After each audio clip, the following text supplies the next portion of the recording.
我哋而家睇下呢一盆花就快枯死啦，但係你只會幫佢淋一次水，你就期待佢可以馬上變返綠油油咁。我哋再睇下呢一幅圖，嗰個單車單車鏈生晒鏽同埋卡住咗，你只係同佢滴一滴油，就希望可以馬上好順暢如新咁樣可以用返呢個單車。大家都知道，當然係唔會㗎啦。點解你哋會對自己嘅身體有呢個咁不切實際嘅期待嘅呢？其實當身體每一次出現到痛嘅時候，你治療一次或者2次嘅時候，就等同枯萎嘅花幫佢淋一次水，單車鏈生鏽咗，你幫佢滴一滴油。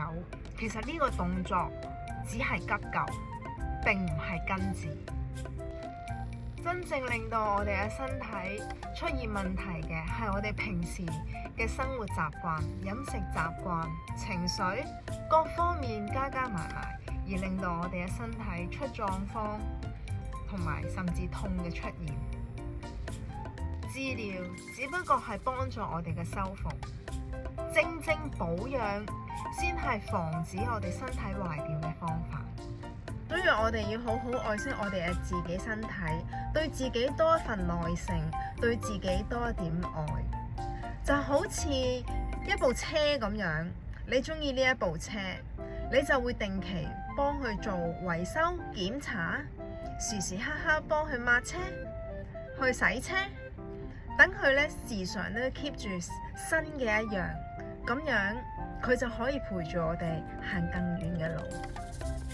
每日我哋花啲時間俾我哋自己身體做一啲輕柔嘅運動，保持我哋平時嘅姿勢良好，幫我哋嘅身體定期做保養，例如一啲筋膜放鬆，仲有就係俾自己身體多一啲休息，飲多啲水。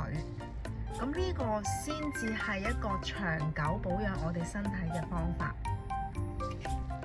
同痛 say goodbye 唔係靠奇蹟，而係靠持續嘅保養。投資我哋嘅身體係最划算嘅生意。你咁精明，你一定知啦。治療係急救，保養係投資。